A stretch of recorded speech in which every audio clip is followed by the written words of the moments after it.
Our episodes deal with serious and often distressing incidents. If you feel at any time you need support, please contact your local crisis centre. For suggested phone numbers for confidential support and for a more detailed list of content warnings, please see the show notes for this episode on your app or on our website.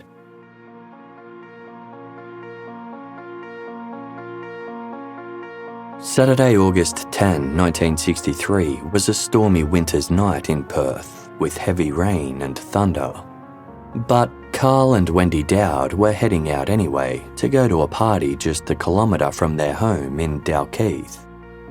The suburb was just south of Netherlands, which had been upended by the Australia Day shootings 6 months earlier. The initial panic after that event had somewhat calmed down by now. Even though the shooter hadn't been apprehended, the fact that there hadn't been any shootings since meant that locals had started to relax ever so slightly. Carl and Wendy had hired a second-year university student to babysit their 8-month-old while they were out. Shirley McLeod was a diligent science major who was filling in for her friend, the Dowds' usual sitter. She had won a scholarship to attend university and her plan was to become a social worker. There are so many people who need help, she had once told her father. Shirley had been devastated by the murder of her friend John Sturkey in the Australia Day shootings. They had shared some of the same uni lectures. Carl and Wendy felt confident leaving their baby in Shirley's care. She was a kind, conscientious girl who'd brought her textbooks with her. As the baby was sleeping, Shirley was hoping to get some study done. The Dowds said goodbye, then headed out to their party. It was 2 a.m. when they arrived home, happy and in high spirits after a fun night out. Wendy went straight to the bedroom to check on the baby, while Carl headed to the lounge room where Shirley had been sitting when they left. The lounge was well lit and warm, as Shirley had the heater running. A teacup and a saucer sat on the coffee table, and the turntable was spinning with a record that had long since finished playing. Shirley's shoes sat neatly on the floor while she sat on a small couch, her head slumped. Carl assumed she must have dozed off while studying, as she was still holding a pen and notepad. Then, Carl noticed that Shirley's clothes and face were covered in blood. Clearly visible in her forehead was a bullet hole. She had been shot and killed with a .22 caliber rifle.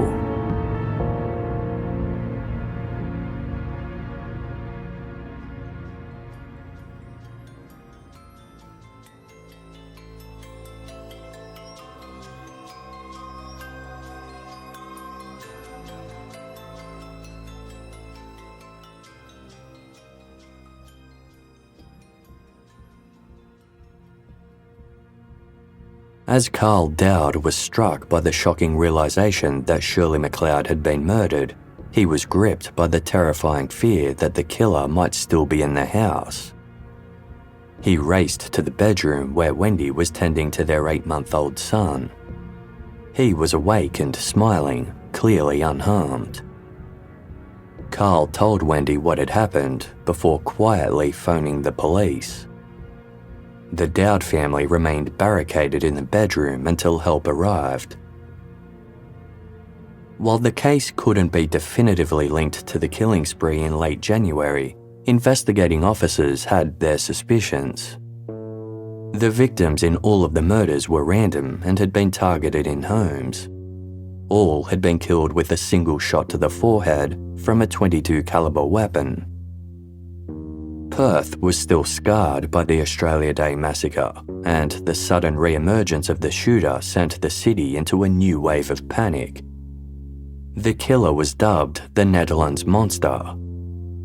Young women stopped taking on jobs, and people opted to stay at home with their families rather than go out at night. Shirley's murder became the police department's top priority. Almost none of the Dowds' neighbours had heard anything suspicious that night, though one man said he'd heard a particularly loud clap of thunder that could have been a gunshot. The timing of it had aligned with Shirley's suspected time of death. A squad of 50 detectives door-knocked homes throughout Dalkeith and Nedlands, interviewing more than 8,000 residents. Police recovered a single unidentified fingerprint from the home, which didn't match anyone who was known to have visited or lived there. It was decided that police would take the fingerprints of all males aged between 14 and 60 in the Perth metropolitan area, starting with Nedlands and Cottesloe. Police had also extracted the bullet from Shirley McLeod's head, which had distinct markings they could use to identify the murder weapon if it was ever found. William and Cecilia Keener were an elderly couple who resided in the South Perth suburb of Mount Pleasant. Their daily habit of taking a walk together every afternoon had recently been disrupted by the heavy rain Perth was experiencing, but on Friday, August 16, the sun was shining. The pair set off sometime after 3 p.m. They liked to stroll down the road where they lived, which was called Hawkins Street, to the banks of the Swan River. The couple kept a little fishing boat down there, which they would check on, and they'd also stop to chat to neighbours they met along the way. On this particular Friday, they turned left upon reaching the river and walked up towards Canning Bridge. As they ambled along, they noticed that one of the trees along the path had several limbs snapped off. Car tracks were visible in the ground leading towards it. The couple wondered if there had been an accident and whether the driver had been hurt. After walking about 500 metres along the riverbank, William and Cecilia turned left at Rookwood Street to make a loop home. Pale pink native wildflowers were growing in abundance all along the street, and Cecilia decided to pick some. As she reached up to take a sprig, something on the ground slipped and brushed Cecilia's knee. It was the butt of a rifle. Shocked, Cecilia pushed the firearm back under the bush before telling William, "There's a rifle here." After taking a look for himself, William suggested they take it home to prevent it from falling into the wrong hands. As neither of them held gun licenses, Cecilia opposed this plan. Instead, when they got home, she reported the discovery to the police. It was a 22-gauge Winchester rifle, different from the Lithgow single-shot rifle used in the Australia Day shootings. Still, it was worth investigating. Officers searched the entirety of Rookwood Street but didn't find a single cartridge. However, the rifle was still loaded with a single bullet. When police test-fired the weapon, they found that the copper-nosed bullet had the same markings as the one taken from Shirley McLeod's body. They had found the weapon used by her killer. It turned out that the rifle was registered to a former Olympic swimmer named Eric Agnew. Eric had spent the last month and a half overseas. When he'd returned home just a few days earlier, he'd discovered that his Winchester rifle was missing from the bedroom cupboard where he kept it. Nothing else had been taken from the home, including a second rifle that was stored in another room. Eric had reported the rifle stolen on Tuesday, August 13. Police were interested in the way that the rifle had been left in the bush on Rookwood Street. It hadn't been carelessly discarded somewhere, as though the killer was tossing it aside permanently. Instead, it had been hidden inside thick vegetation, something that someone might do if they planned to retrieve it at a later date. Investigators took another rifle back to the bush where Cecilia Keener had found it and tied it there tightly with fishing line. Police requested permission from the residents of the house opposite to set up a 24-hour-a-day lookout in their backyard, which spanned an entire block. That way, the bush with the rifle could be kept under constant surveillance. The residents gave their permission and agreed not to tell anyone about the top-secret operation. A trap to catch the killer was set. Now, all the police had to do was wait. Over the next 2 weeks, police kept a 24-hour-a-day surveillance running in the property opposite the rifle, with at least one officer remaining on the lookout at all times. It was a particularly cold and wet winter, which made their job even more difficult. After a fortnight passed with no sign of the shooter, investigators decided they needed to do something to lure him back to his weapon.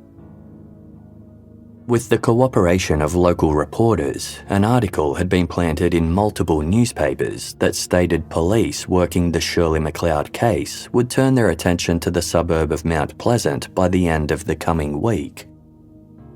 On the morning of Saturday, August 31, one of Perth's papers ran a story about how police would be fingerprinting Mount Pleasant residents very soon. That night, Constable Bill Hawker was on surveillance duty in Rookwood Street. It was cool and slightly overcast, a pleasant change from the near-constant rain of the past 2 weeks, and Bill wondered if the killer would finally be spooked enough to try retrieving his rifle. He took up his post at 6 p.m. alongside a colleague named Peter Skean. Several hours later, Constable Hawker was keeping watch alone, while Constable Skean rested inside a tent set up for the officers in the backyard across from the trap. Constable Hawker could hear music from a nearby pub, and occasionally couples would stroll along Rookwood Street on their way home from a night out, but so far, no one had taken any interest in the trap. At 1:15 every night, the streetlights on Rookwood Street went out. If the killer decided to return for his rifle, he would most likely do so after that time when the street was at its darkest. When the lights switched off like clockwork, Constable Hawker braced himself and stared even more intently at the dark street in front of him. Suddenly, a grey-blue Holden sedan appeared and slowly pulled up at the curb opposite the trap. The road was steep, so Constable Hawker could only see the top of the car. His initial response was to wonder if it was a couple looking for a quiet spot to spend time together. But then, the driver's side door partly opened, with the person behind the wheel holding it ajar. Several moments passed. Then the door opened more widely.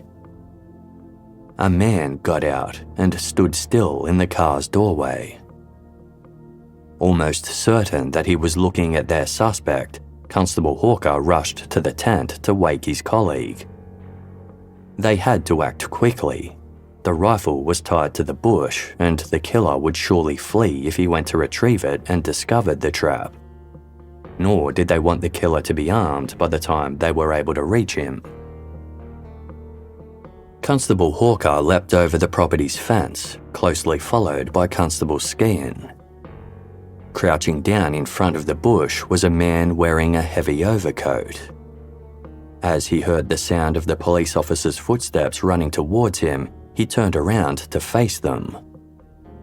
The two police officers grabbed the man in the overcoat, who struggled against them. Constable Hawker pulled out a set of handcuffs and cuffed the man's wrists, then used a second set of cuffs to secure the man to a fence. The suspect mumbled incomprehensibly in a muffled voice as he was arrested. In clearer light, the officers could see that he carried a small pencil torch and was wearing a pair of women's leather gloves. He had short dark hair, a broad nose, and a notable scar on his mouth from surgery to repair a cleft lip palate. A search revealed that he was carrying a pair of women's underpants in one of his pockets and a newspaper clipping in another. He had scribbled some addresses and phone numbers on the clipping. Constables Hawker and Skean called for backup, and the suspect was transferred to police headquarters for questioning. He was quickly identified as 32-year-old Eric Edgar Cooke, a man who was already very well known to Western Australia police.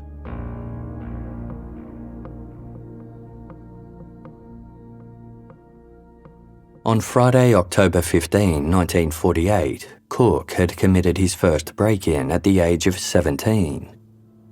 He forced his way into a flat in Perth's CBD while its resident was out and stole a torch and a small clock.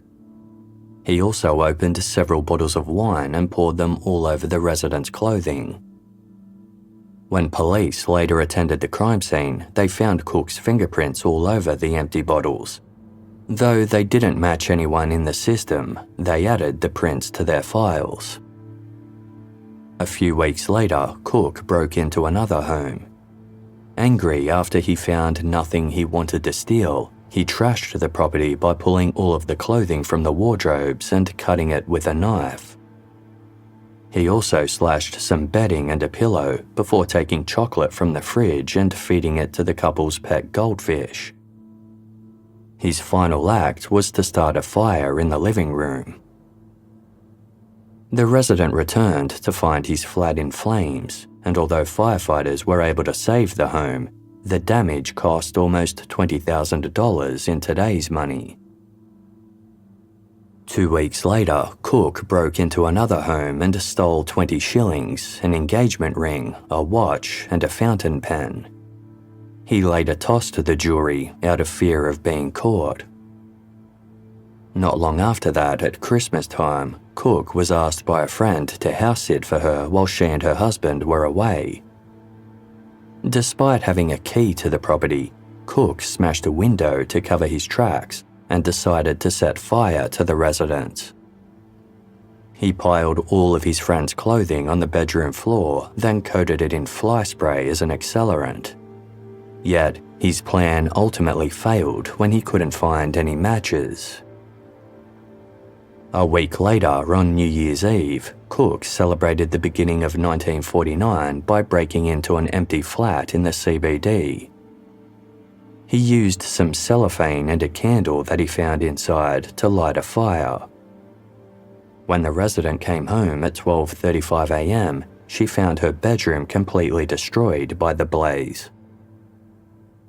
Cooke continued to commit more break-ins across the city during the first months of 1949, leaving fingerprints behind when he stole whatever cash he found, along with women's underwear.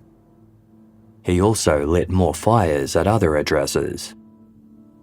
Once, he defecated in a toy cot that belonged to a child. In early March, Cooke broke into a house just north of the CBD, entering via the back door. Cooke knew the property, as he'd delivered groceries there previously while working for a market. It was late at night and the residents were in their beds asleep. The now 18-year-old Cooke was more emboldened and no longer just targeted empty homes. Using a torch to see, Cooke found a purse and took it to the bathroom to search through. As he was rummaging through the purse, a man entered the bathroom and found him. It was one of the residents who'd been woken by his wife after she heard Cooke creeping about. Cooke claimed to be a neighbour who had drunkenly entered the property by mistake and gave his first name. His lies weren't believed. When the resident tried to grapple with him, Cooke fled. Police tracked him down a week later and matched his fingerprints to 2 previous break-ins. He was charged and taken before the courts. Cooke was convicted on 2 counts of stealing, 4 counts of arson, and 7 of breaking and entering. He was sentenced to 3 years in prison with the recommendation he be released on parole after a few months so that he could be rehabilitated. Cooke's father was an abusive alcoholic who terrorised his entire family, but focused most of his rage on his son. Cooke had been born with a cleft palate and lip, a common birth defect that made his father hate him. He beat his son and verbally abused him. Once, when Cooke had tried to stop his father from beating up his mother, his father punched him so badly he suffered a skull fracture. Students at school had also bullied and ostracised Cooke, mocking his appearance and a distinctive speech impediment that was the result of his birth defect. One time, Cooke's mother saw her son standing in front of a mirror, violently pulling at his scarred lip.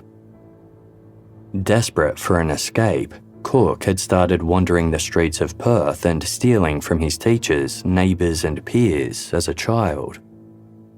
There were concerns that hard time would only serve to further criminalise the first-time offender. The parole board ultimately decided to release Eric Edgar Cooke in August 1949, agreeing that his brief stint in prison had been enough to scare him straight. They felt that Cooke had committed crimes because he was socially isolated and saw the acts as a way to gain notoriety and friendships. Although he had been an intelligent student, his education was hindered by his behavioural problems and his father, who forced him to leave school at the age of 14. Cooke started working from then on, passing most of his earnings on to his mother and stealing to supplement his own income. From then on, Cooke worked a series of menial jobs. He was an accident-prone person, and his employment record was impacted by repeated accidents. Once, his face was badly scalded by steam. Another time, he fell and damaged his spine, leading to a week in hospital. Cooke's many injuries included multiple head injuries. He would often slip and hit his head, resulting in concussions and further fractures. Following his release from prison, he started working at a confectionery company and joined a church. Overall, his life improved. His probation period concluded 2 years later on August 15, 1951. To celebrate his return to freedom, Cooke travelled east across the country to Melbourne, where he enlisted in the Australian Army. During his training, he became an excellent marksman, but was discharged 3 months later when the Army learnt of his previous offending. Cooke returned to Perth and started working as a truck driver. The short, dark-haired man had never had much luck with women, but in 1953 he met a young woman named Sally Lavin. They married in November of that year and settled in the inner eastern suburb of Rivervale.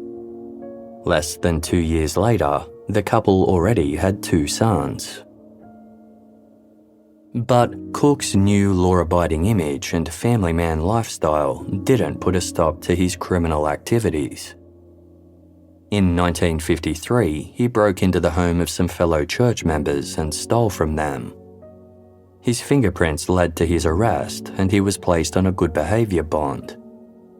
In September 1955, 2 months after the birth of his second son, Cooke had set his sights on another woman. When he found out she was playing in a hockey tournament 2 hours south of Perth in Bunbury, he stole a car to stalk her there. Cooke rolled the car along the way, suffering a broken sternum plus face and knee injuries. The incident led to him being charged with assuming control of a motor vehicle.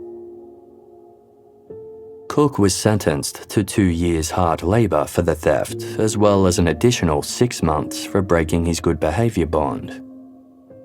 His young wife Sally had to raise their 2 children alone as a single parent, but still made sure to visit Cooke in prison. She stood by her husband throughout his incarceration. He was back with his family by Christmas 1956. Following Eric Edgar Cooke's second release, he appeared to mostly stick to the straight and narrow, focusing on working hard to support his growing family. He and Sally would eventually go on to have 5 more children, giving them a total of 7, 4 boys and 3 girls.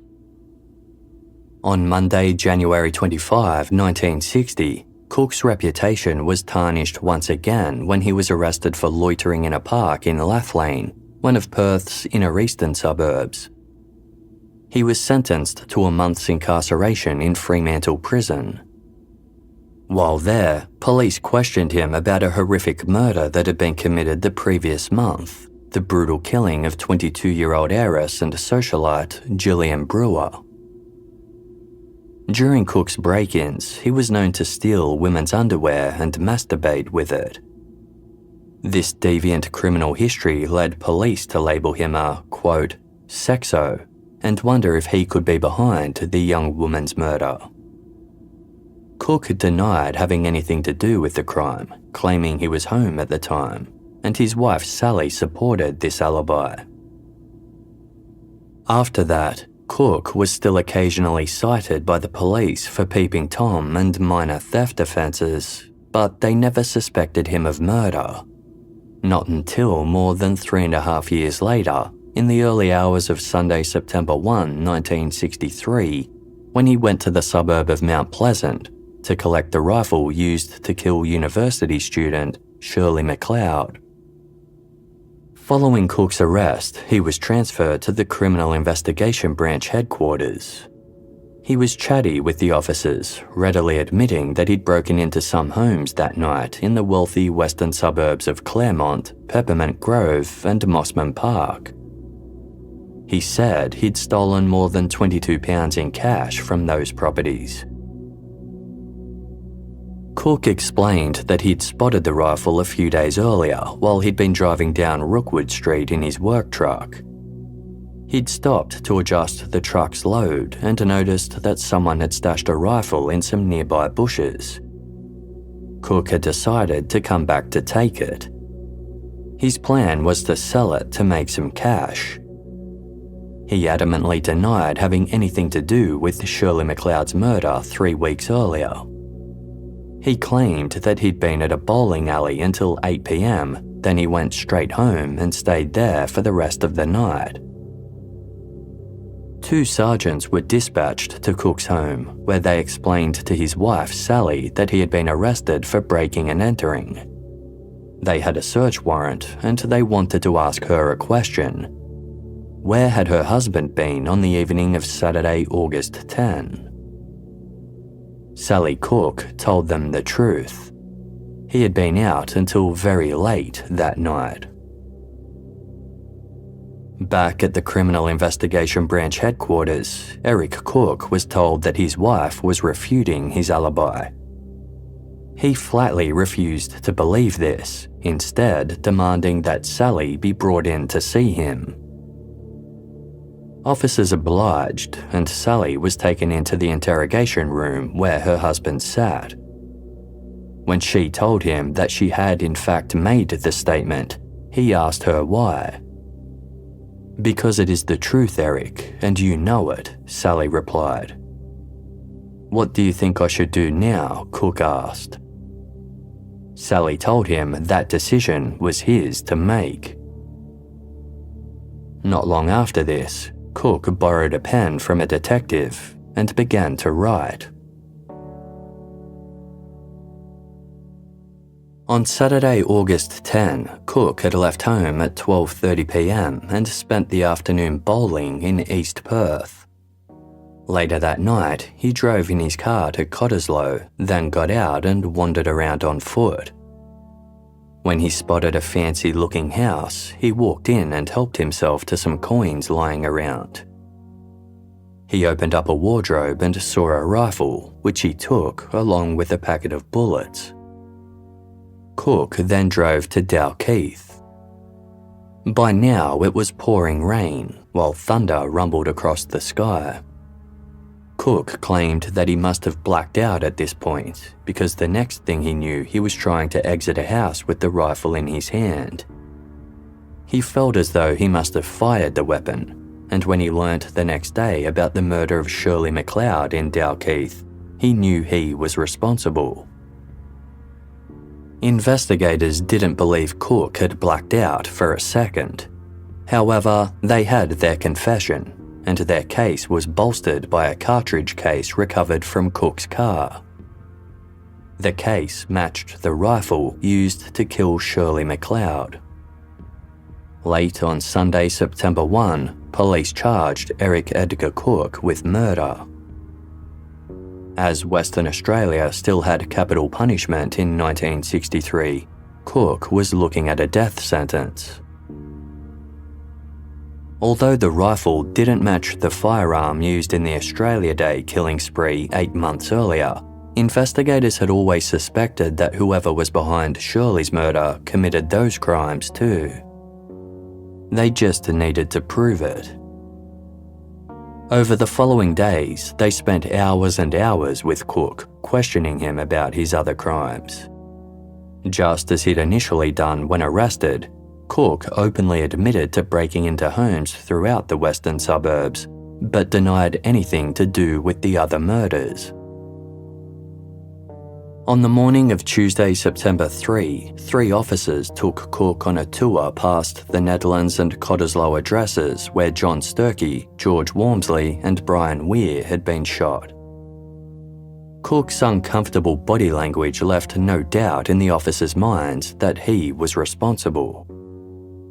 When they stopped for lunch at a pub, one of the investigators stated, "Cookie, you're going to hang. There's no two ways about that. You'll go to the gallows as a bloody coward for the way you shot those people.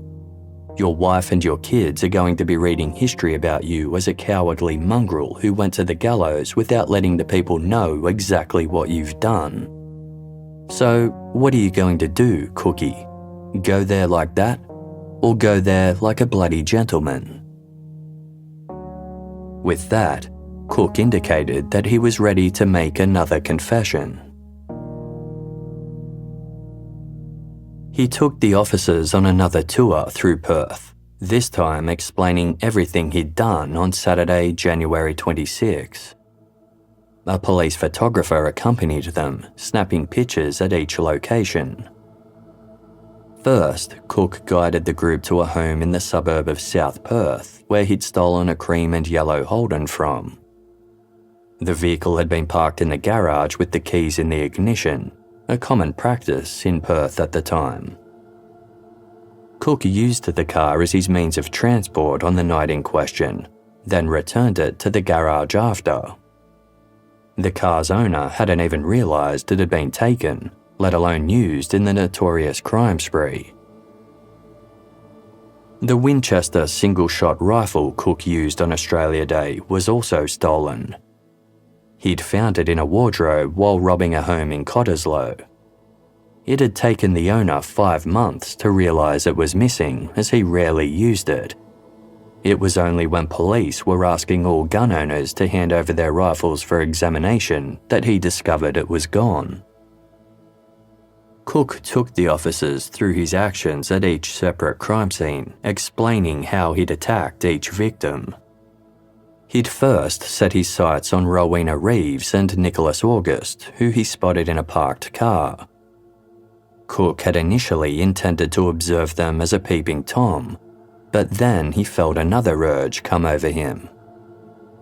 "It was then that this power came over me," Cooke explained. "It wasn't an impulse, it was stronger than an impulse.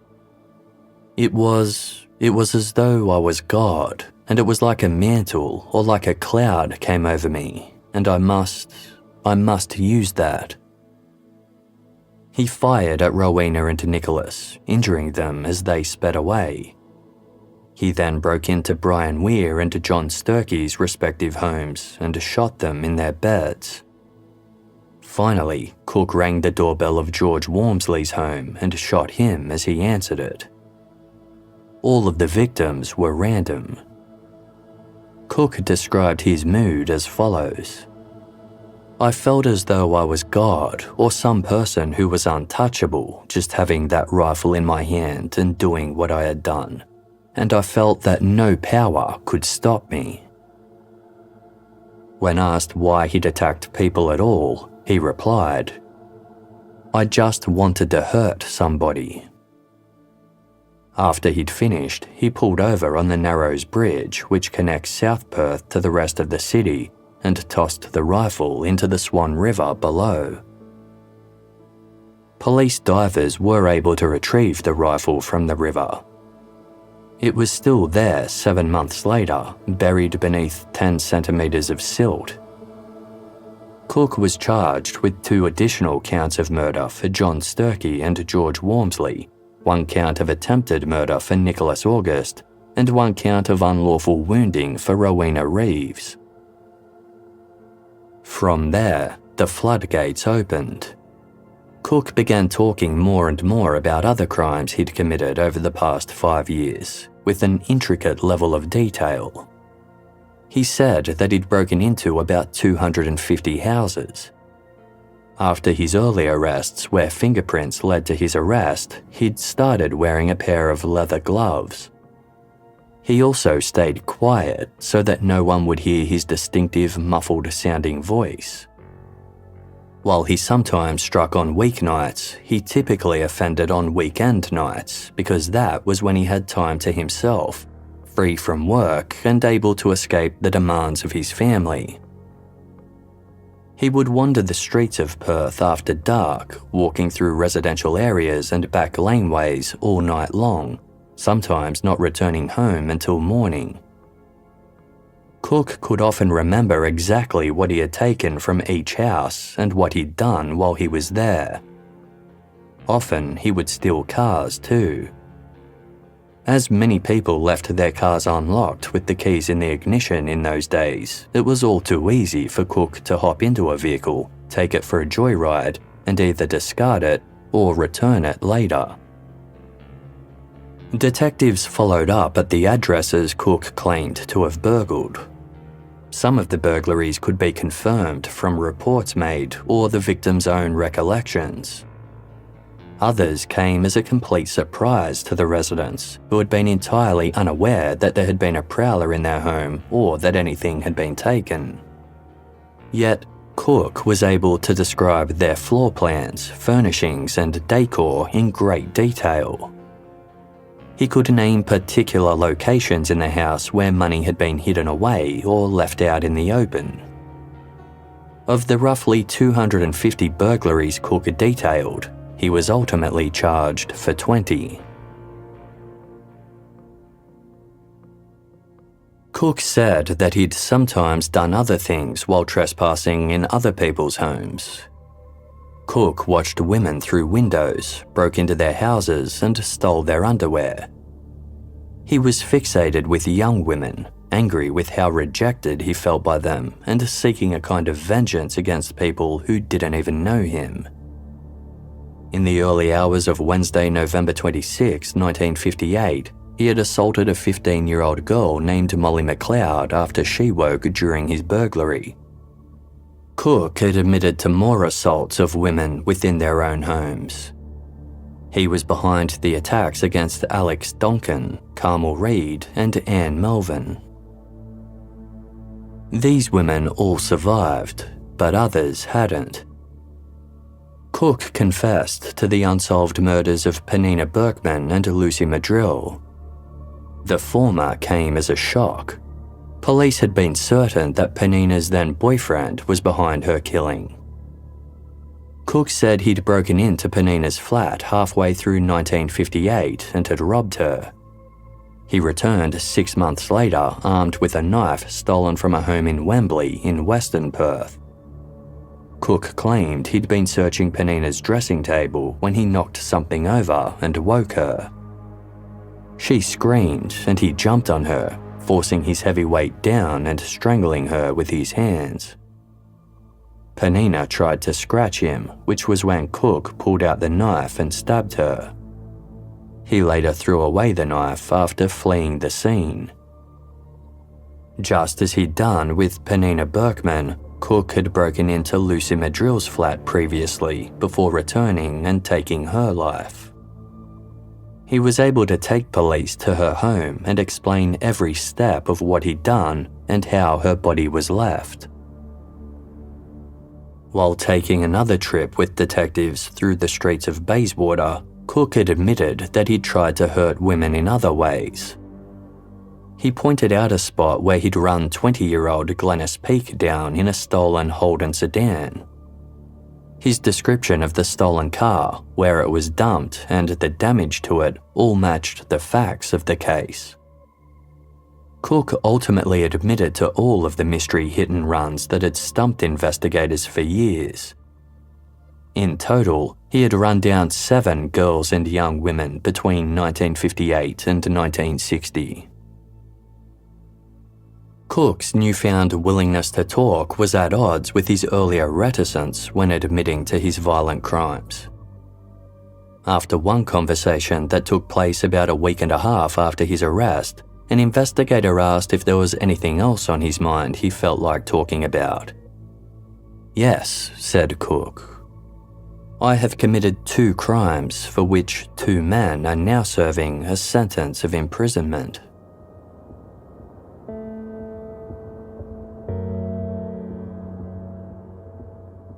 Exactly 2 weeks after the Australia Day shootings on Saturday, February 9, 3 young men who'd spent the day at a racehorse track drove home together around 10:30 p.m.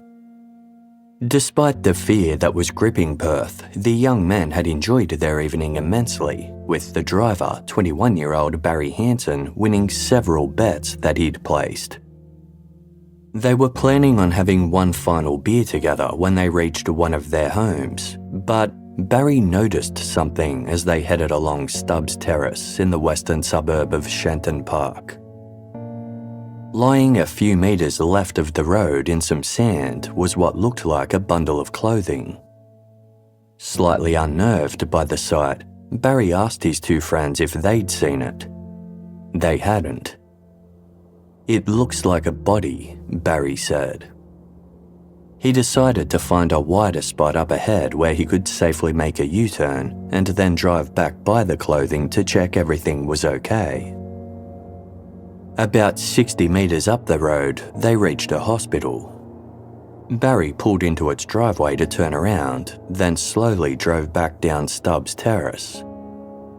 When they reached the spot where Barry had seen the clothing, they saw there was now another car pulled over. A 1962 Simca Aronde sedan with someone sitting behind the wheel. Barry kept driving further along, then made another U-turn and parked about 10 metres behind the other car, making sure to switch his headlights off. He and his friends sat there in the darkness, all feeling slightly nervous. The recent shootings were on their mind as they looked on, and Barry warned his friends not to get out of the car. What if the driver of this other car was the killer? The driver of the other car opened the door and ran towards the bundle of clothing alongside the road. Barry's instincts had been right. The pile of clothing was, in fact, a young woman. The 3 men watched as the other driver picked up her limp body and struggled to carry it to his Simca. His actions were illuminated by his car's headlights, and Barry noticed he was a young man who looked to be wearing shorts and no shirt. The man almost dropped the woman as he took her to his car and placed her in the front passenger seat. By this time, another vehicle was passing by, its 4 occupants gazing out the windows at the strange scene as they drove past the shirtless man carrying the woman. They pulled over in front of his car, troubled by what they were seeing. The shirtless man paid no attention to the rubberneckers. Barry Hanson believed the shirtless man was the Australia Day shooter and was alarmed to see him place the body of either a deceased or unconscious woman in his car. Barry started his car and took off to raise the alarm. He'd driven about 300 or 400 metres when the Simca suddenly sped by him at 70 miles per hour. Barry decided to follow the Simca, which soon turned left and parked outside of a doctor's office. Barry and his friends watched the shirtless man run to the doctor's front door. One of Barry's passengers, Wilson White, realised he recognised the man. His name was John Button, and he was the boyfriend of Wilson's neighbour and former schoolmate, 17-year-old Rosemary Anderson. John returned and picked the young woman out of his car, carrying her inside to where the doctor was waiting. It was clear that the young woman was John's girlfriend, Rosemary.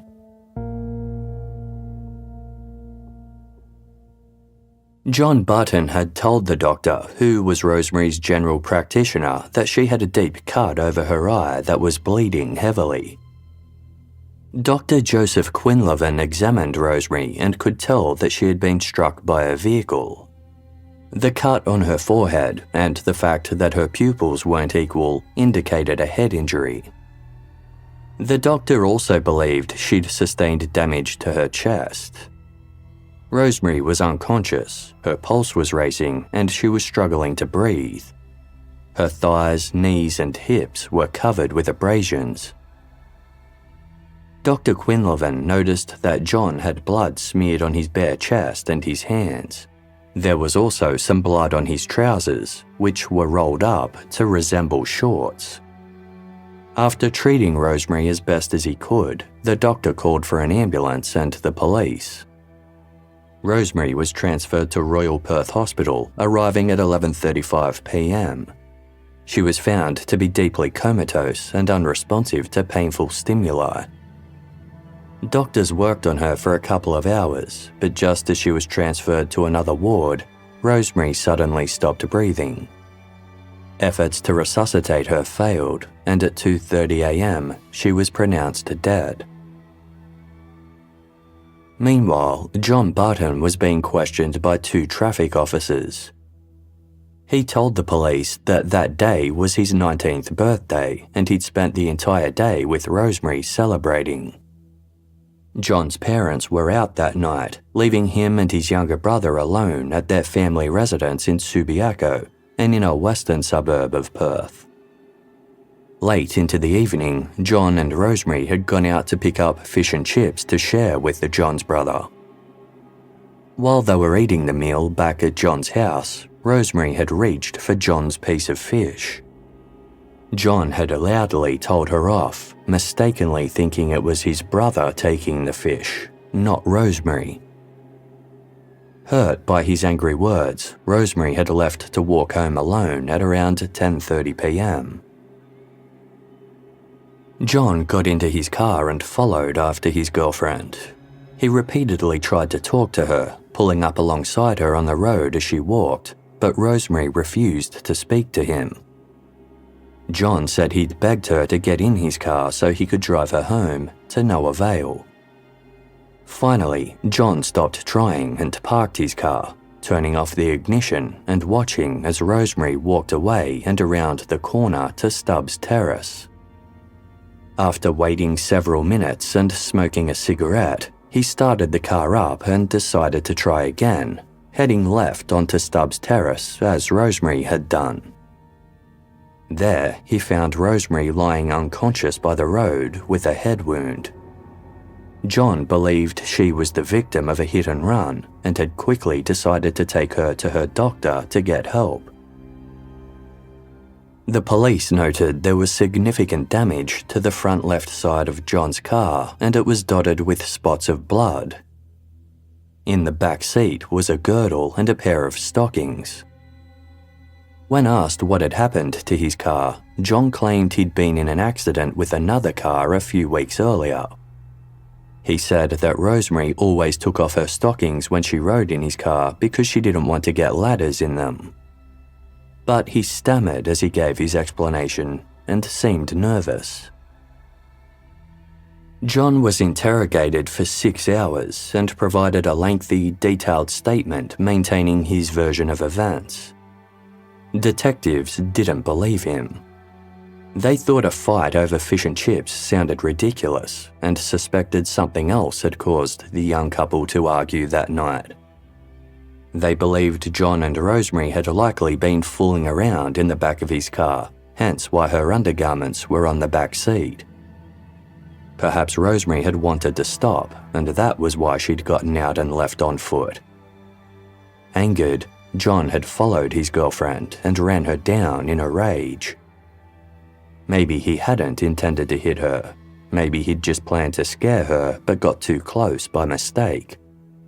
Ultimately, though, she had been hit, and John then panicked about his actions.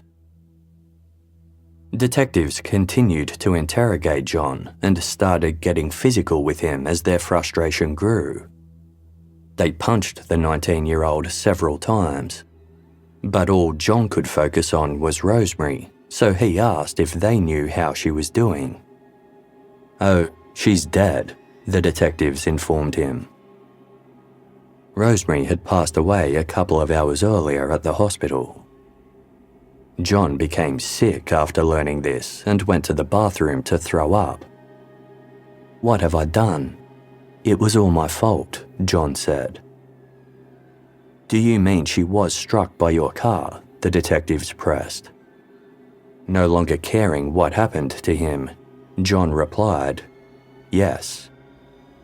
He then provided a new statement, this time confessing that he was the one who hit Rosemary.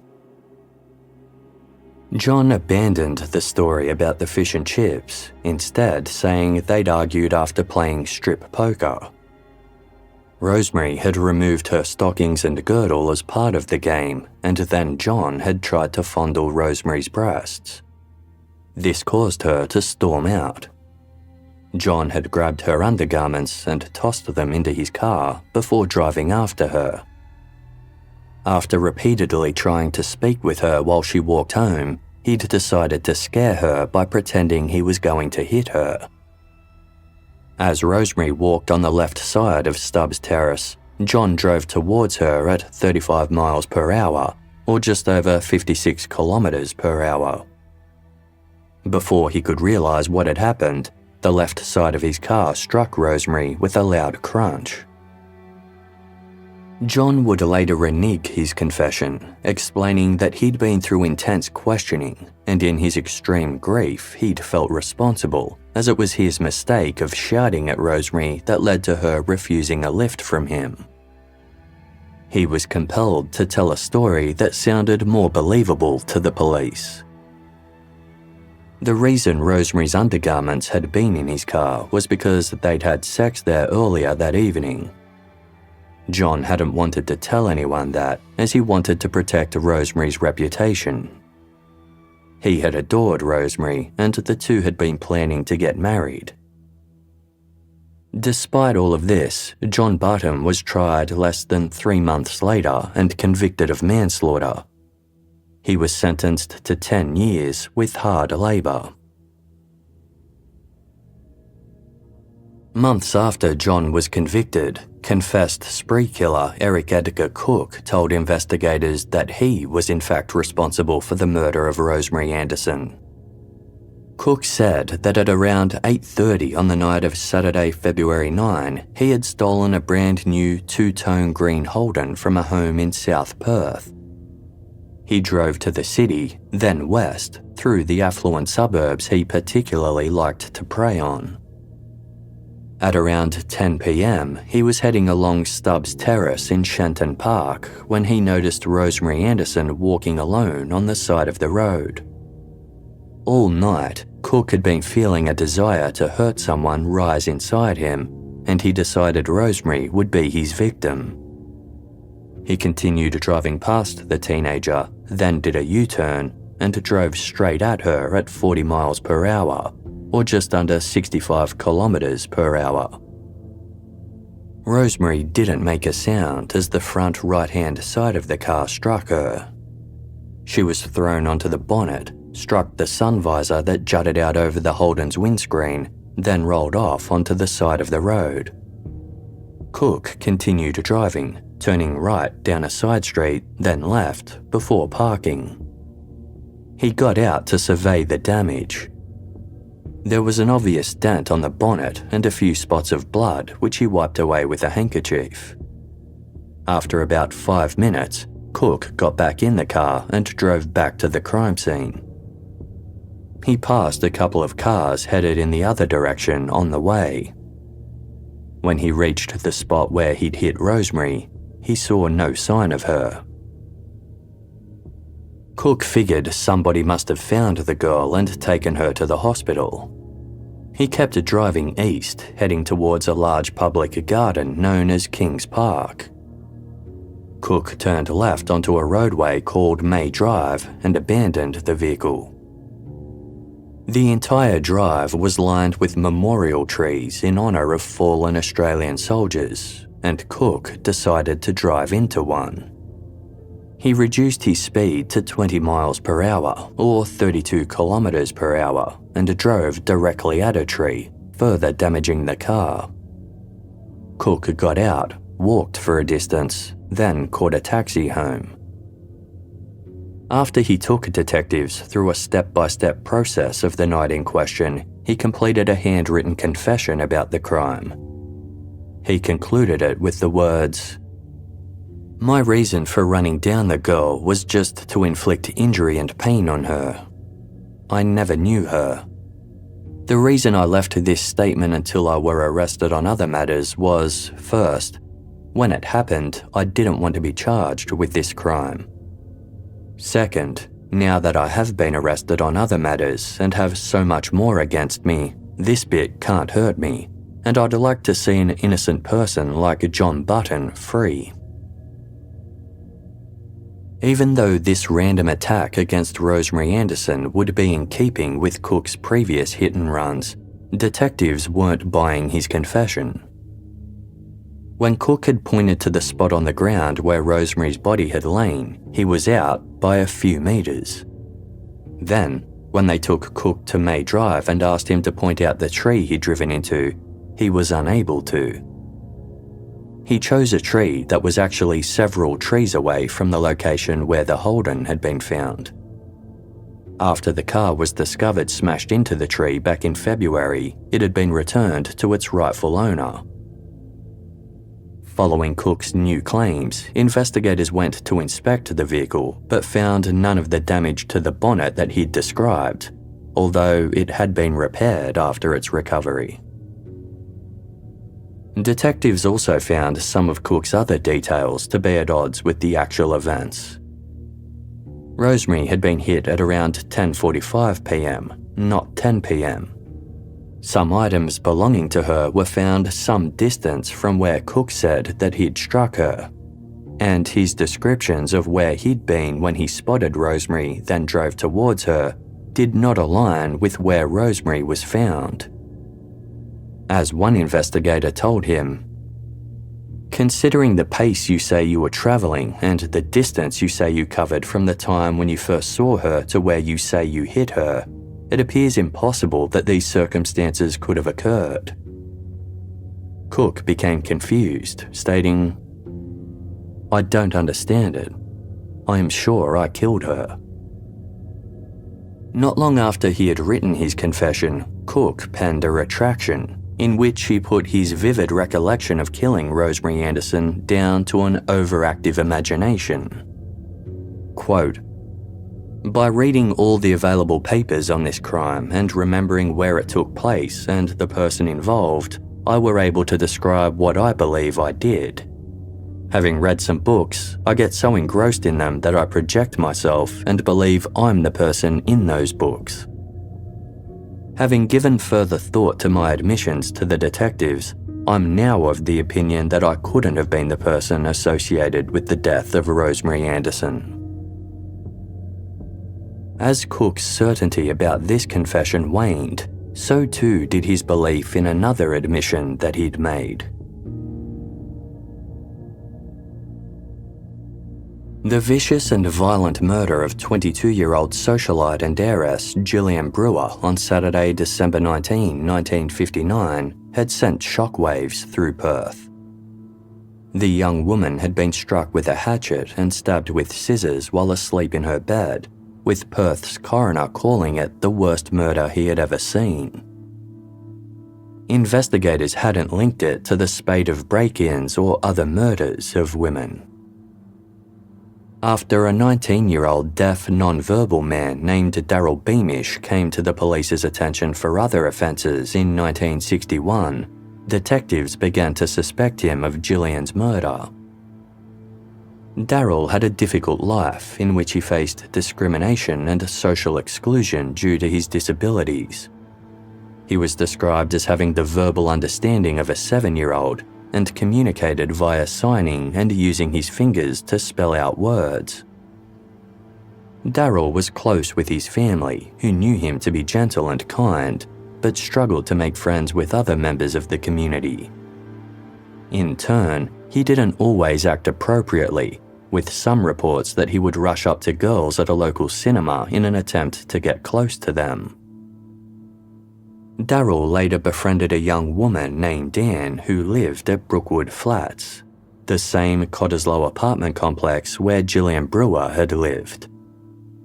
Anne later moved away around January 1961.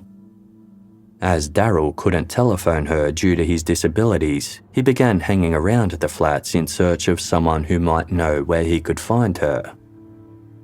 At the same time, a prowler around the area had been breaking into apartments. This would lead police officers to believe Daryl and the prowler were one and the same. In April 1961, Daryl was charged with a very serious crime. In 4 separate incidents, little girls aged between 4 and 5 years old accused him of coaxing them into his car, driving them to Kings Park, and then parking the car. He would then lift up their dresses, pull down their underwear, and look at them before driving them back to the location where he'd found them. Daryl admitted to these assaults and would later plead guilty to them in court. His status as a sex offender and association with the Brookwood Flats led investigators to wonder if he could be Gillian Brewer's killer. He initially denied having anything to do with the murder, but eventually admitted to it after hours of intimidation and threats.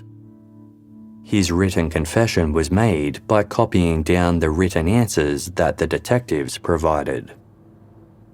In total, the statement was 4 pages long, with very scant detail about the actual crime. Another confession was also made via a sign language interpreter, who repeatedly ignored Daryl when he told her he was innocent. He was ultimately convicted of murder and given the death sentence. The matter was considered solved until Eric Edgar Cooke threw a spanner in the works 2.5 years later by confessing to the crime. Just as he'd done with all the other crimes, he gave a detailed description of how he had killed Gillian Brewer and his actions on that night. Cooke had actually already been questioned about the crime 1 month after it was committed due to his known history as a prowler. He'd said he was home at the time, an alibi his wife backed up. Years later, Sally Cooke explained that the day after Gillian's murder, Cooke had shown her an article about the crime in the paper. The two had discussed how awful it was, and then Cooke had asked his wife to tell the police he was at home that night if they asked any questions.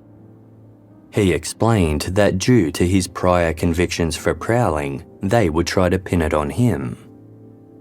Sally Cooke accepted this and did as her husband asked. Cooke's confession to the murder of Gillian Brewer amounted to 14 pages when transcribed. He said that he had been to Gillian's apartment building before and had robbed her mother. On the night of Saturday, December 19, 1959, he went there again and watched Gillian with her fiancé through her bedroom window. He heard the two chatting and saw when Gillian's fiancé left. Cooke went around the back of the apartment and entered via the rear door, which was unlocked.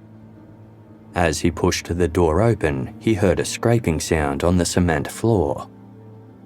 Shining his torch down, he saw a small bottle of milk that had just been delivered to the home, placing his time of entry at 1 a.m. Cooke used the bottle to keep the door propped open, then went to Gillian's bedroom where he attacked her with a hatchet he'd stolen from a nearby property. The sound of the assault woke Gillian's pet poodle, who hid under the bed in fear while barking at the intruder. Cooke was able to soothe the dog by patting him and making a gentle shushing sound.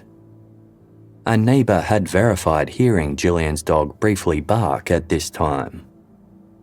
But once again, police were able to convince Cooke that he could not have committed this crime, and he agreed to retract this admission as well. 3 weeks after his initial arrest, Cooke was transferred to prison to await his trial. He was assigned 2 defence lawyers through Western Australia's legal aid program. He provided more candid confessions to his attorneys, even going so far as to confess to killing Rosemary Anderson and Gillian Brewer again. Police would keep many of these confessions secret from the public, including the 7 hit-and-runs against women and the assaults of women in their own homes. Eric Edgar Cooke's trial began in November 1963, less than 3 months after his arrest. The first charge he was facing was for the murder of John Sturkey during the Australia Day shootings. Because Cooke openly admitted to killing his victims, his lawyers were arguing that he was not guilty by reason of insanity. After reviewing Cooke's background and speaking extensively with his family, they believed he was suffering from a mental illness, most likely schizophrenia. Cooke's mother told the attorneys about her son's history of headaches and blackouts. The defence wanted to have a private psychiatrist examine Cooke and provide an assessment of his mental state, but this was denied by the court. Instead, he was assessed by a senior mental health practitioner employed by the state, Dr. Aaron Ellis.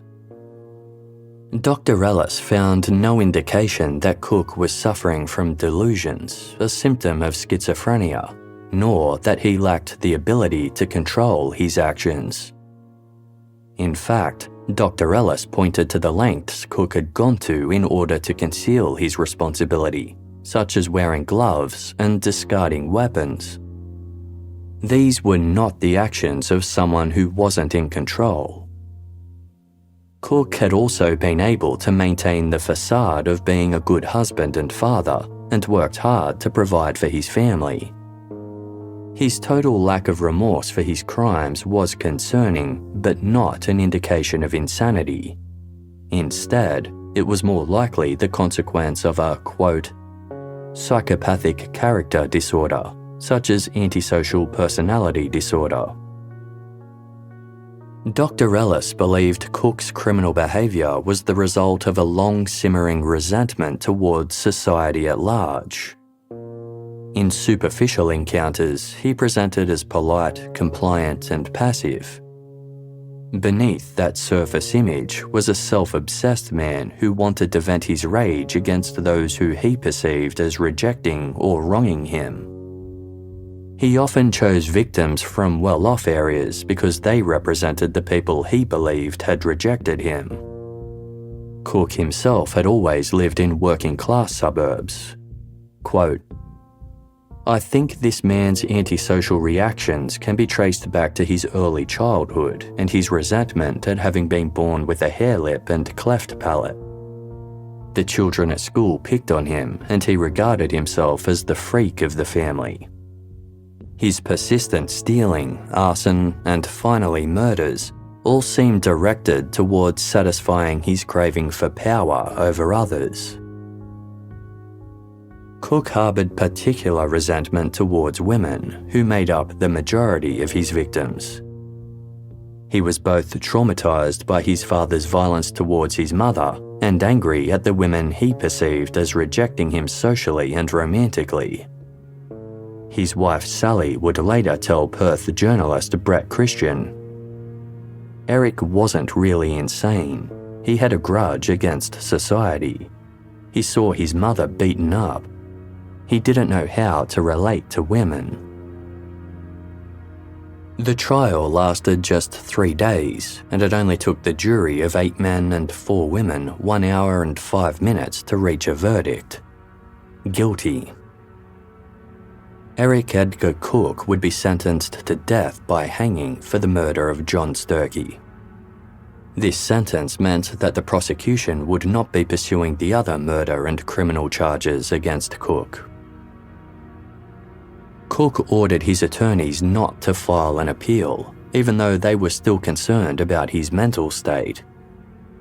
His hanging was set to be carried out at 8 a.m. on Monday, October 26, 1964, 1 year and 2 months after his arrest. 15 minutes before Cooke was executed, he took a Bible from the hand of a reverend who was visiting him, and while holding it, he stated, "I swear before Almighty God that I killed Anderson and Brewer." Eric Edgar Cooke was the last person to be executed in the state of Western Australia.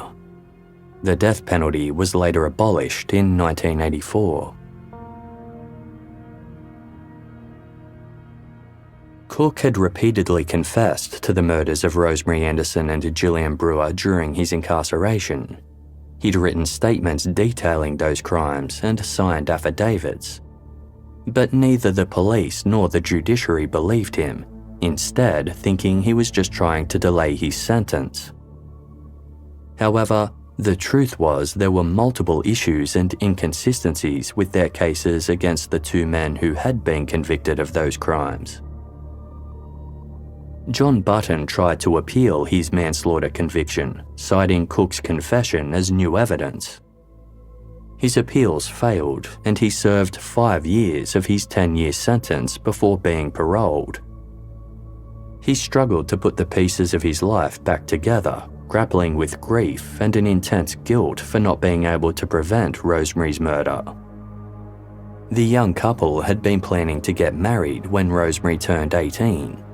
Instead, John had to mourn Rosemary and also take the blame after her life suddenly ended in a violent and shocking way.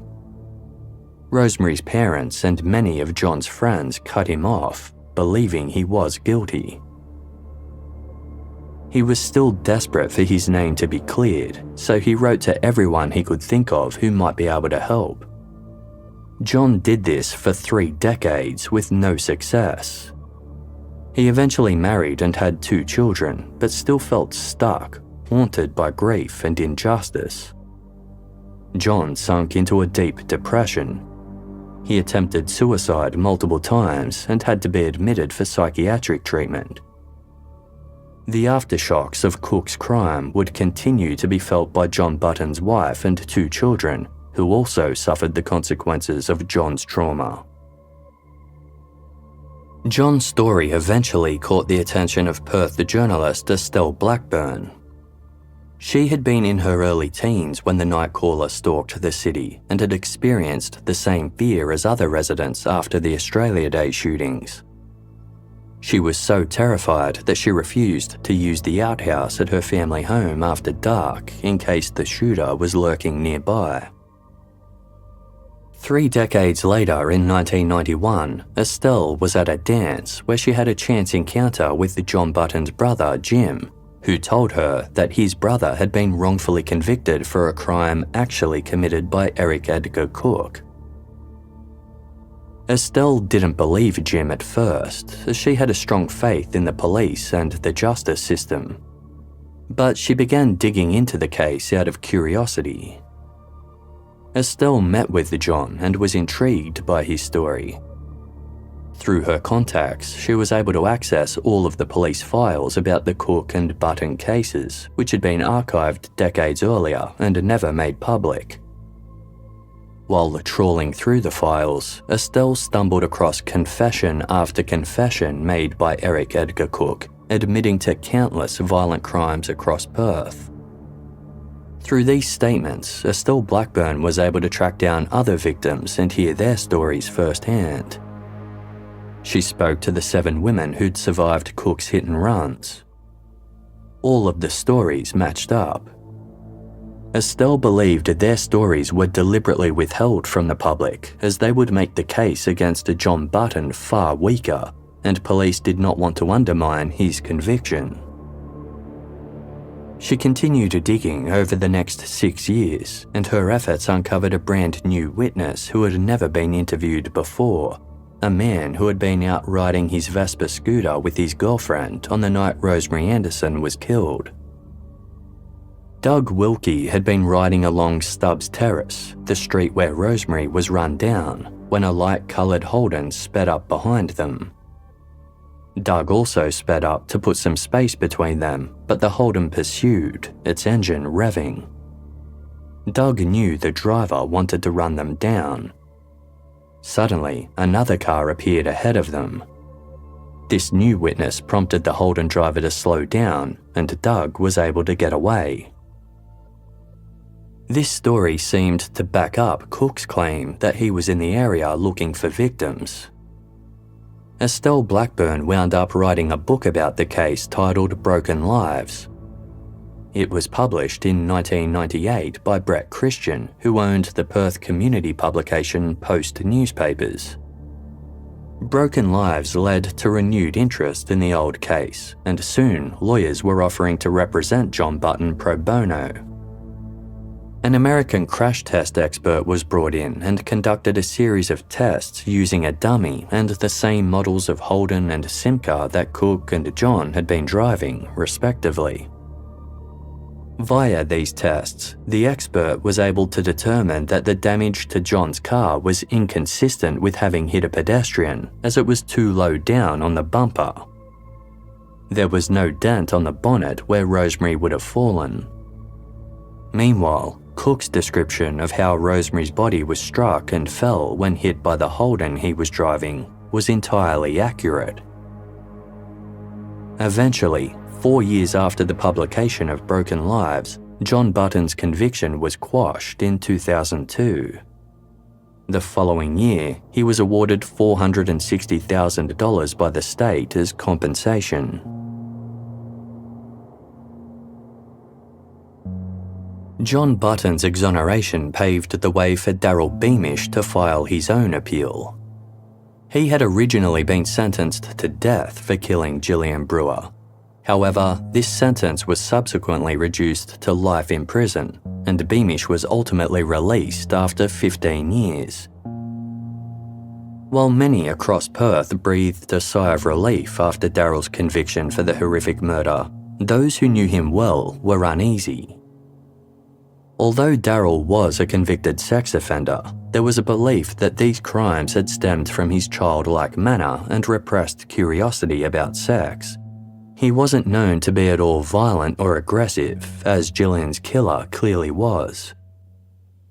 It turned out that there had always been issues with Daryl's confession. He hadn't accurately described the injuries to Gillian's body, said he had raped her despite no evidence of sexual assault, and even named the wrong day the attack had taken place. Journalist Estelle Blackburn's friend and colleague Brett Christian of Post Newspapers turned his focus to Daryl Beamish's case in his own book, Presumed Guilty. He described how Daryl had difficulty communicating with police officers due to being deaf and non-verbal. He repeatedly got facts wrong about Gillian's case, including saying he'd fled her flat via the back door, which was locked from the inside when the crime scene was discovered. The lead detective had also taken Daryl to Gillian's home and lay on her bed, miming how she had been stabbed in various parts of her body by making chopping motions with his hands. Daryl had apparently nodded as the detective did this, which was taken as a confession. In contrast, Eric Edgar Cooke's confession aligned perfectly with the details of the case. He overheard part of Gillian's conversation with her fiancé, which her fiancé was able to confirm was most likely correct. Evidence also linked him to her home at the Brookwood Flats well before her murder and a burglary of Gillian's mother's home next door. In 2005, 3 years after John Button was exonerated, Daryl Beamish had his conviction overturned as well. He was awarded $425,000 compensation by the state government. Although Eric Edgar Cooke apologised to John Button and Daryl Beamish for their wrongful convictions prior to his execution, the Western Australia Police Force never has. Much of the blame for the wrongful convictions has been placed on a former detective named Owen Leach. He was the officer who extracted a confession from Daryl Beamish, and his solving of Gillian Brewer's high-profile murder directly led to him being promoted to the top position of Western Australia's Police Commissioner. Leach was also responsible for convicting another deaf man who was friends with Daryl Beamish for a burglary and assault committed by Eric Edgar Cooke. The victim's description of her attacker matched Cooke exactly, but Leach instead pinned it on an innocent man who was taller than Cooke and looked nothing like him. In the documentary series After the Night, former Western Australia Premier Brian Burke said that in his experience, Owen Leach intimidated other officers and was, quote, a frightening person to deal with. There was no one more fervent in his efforts to keep innocent people in jail. One of Leach's detectives, who was directly responsible for Cooke ultimately confessing to the Australia Day attacks, admitted to driving Cooke past Gillian Brewer's home after his arrest. His hope was that Cooke would admit to the murder, which the detective didn't believe Beamish was responsible for. John Button and Daryl Beamish were just two of Eric Edgar Cooke's living victims whose lives were permanently altered and damaged. Cooke's own family were victims of him as well. He kept up a facade with his wife, Sally, while also spending copious amounts of time away from her and their children. Sally was never allowed to ask her husband questions about what he got up to at night or query his frequent absences from home. She believed her husband was cheating on her, as strange women often came to their house looking for Cooke. He had told them Sally was his widowed sister and he was helping to raise her children. In the aftermath of the Australia Day shootings, Cooke acted as though his family needed to fear the night caller the same as everyone else. In the documentary series After the Night, Sally Cooke told the filmmakers how Cooke had insisted their children no longer sleep outside during the summer. They all had to sleep on the bedroom floor next to her instead. He'd demand that she lock all the doors to stay safe while he was out prowling the streets of Perth. He came up with his own special knock and whistle, so when he returned home after a long night out, she would know it was him outside. When he arrived home, Sally quickly pulled him inside and said, "I hate this killer on the loose. When are they going to catch him?" The date that Cooke was finally arrested for murder in 1963 was Father's Day. When there was a knock at the Cooke residence later that morning, the children all raced down the hallway with presents in their hands, expecting to greet their father. Instead, they were met by police officers who'd come to inform Sally Cooke of her husband's arrest. The news of what he was charged with had come as an enormous shock. As Sally Cooke stated in After the Night, quote, "I knew he was a thief and a womanizer, but that's far different to being a murderer." The family also had to grapple with what might have happened to them if police hadn't managed to arrest Cooke first. He admitted to detectives that he'd been keeping a rifle and ammunition in the ceiling of his home and intended to kill his wife, children, and finally himself if it ever seemed the police were closing in. "I wasn't going to leave them behind for anybody else," he stated. Sally Cooke was left with no money and had to survive on a pension while raising 7 children all alone. Her siblings would no longer associate with her due to the social stigma. Despite this, Sally refused to leave Perth, explaining that she wanted to teach her children that painful experiences had to be met and confronted head-on. In After the Night, Sally described how proud she was of her 7 children, stating, "My family could have been a lot different to what they were. Not one of them took after him." The couple's eldest child, Tony Cooke, became a highly regarded social worker and later a union leader who fought for workers' rights. In 2002, he and his mother met with John Button and the parents of Rosemary Anderson to apologise for his father's crimes. This meeting was covered in an episode of the ABC television program Australian Story. When asked in a televised interview about how his father's crimes had shaped his life, Tony answered, "I'd have to say it has made a huge impact on me as a person.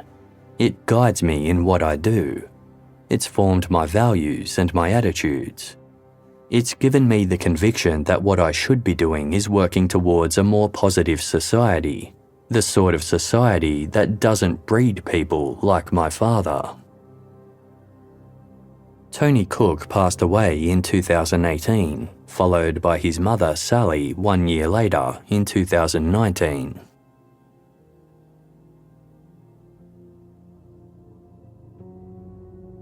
The victims of Cooke's attacks who survived were also changed forever by what was done to them.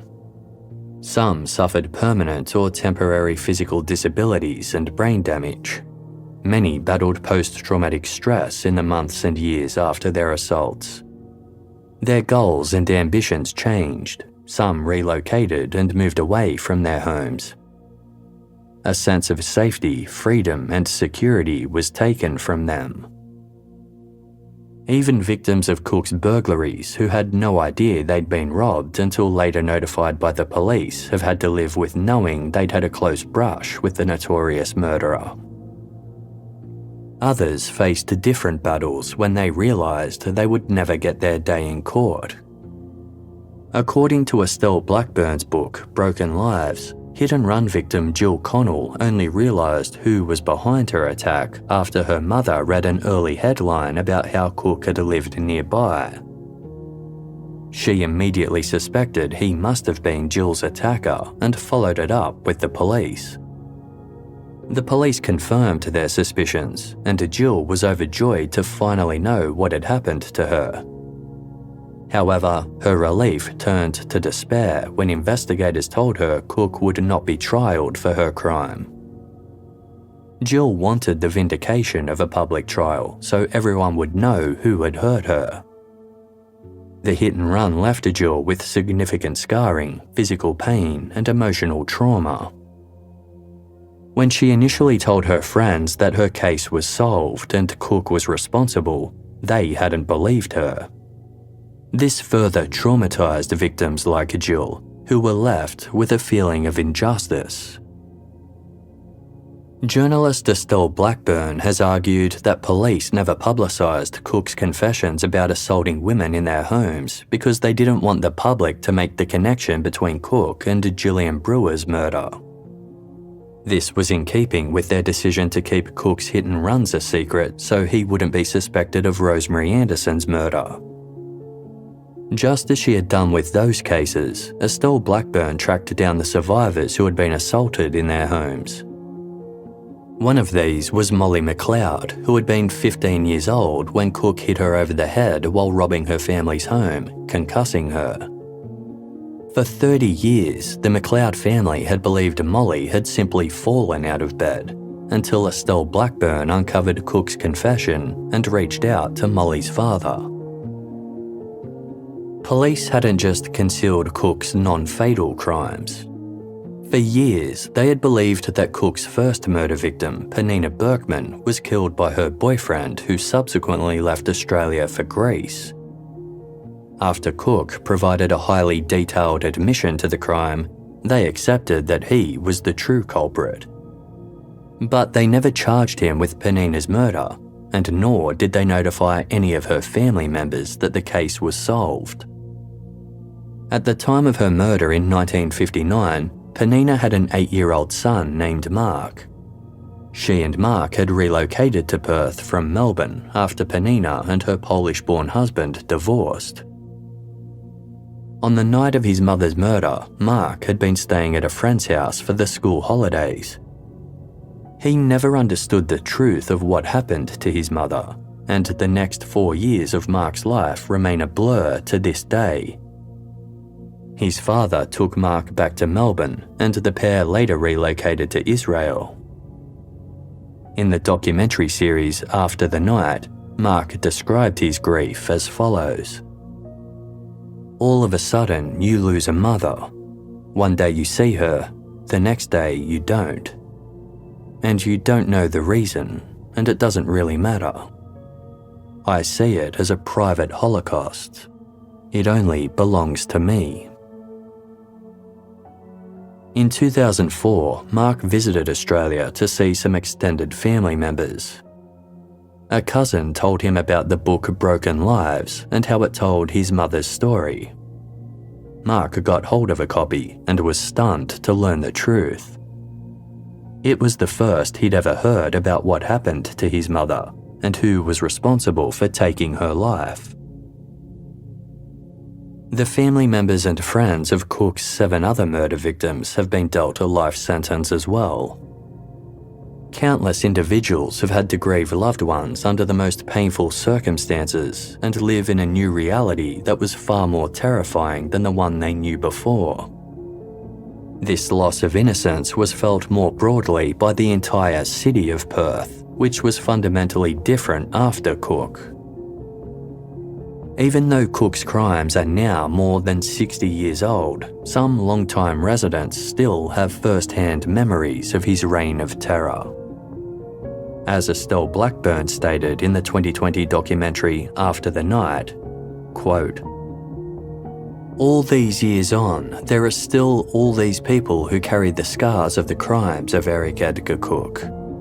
Far more people than we realised at the time, really affected by his attacks. Their families, their friends.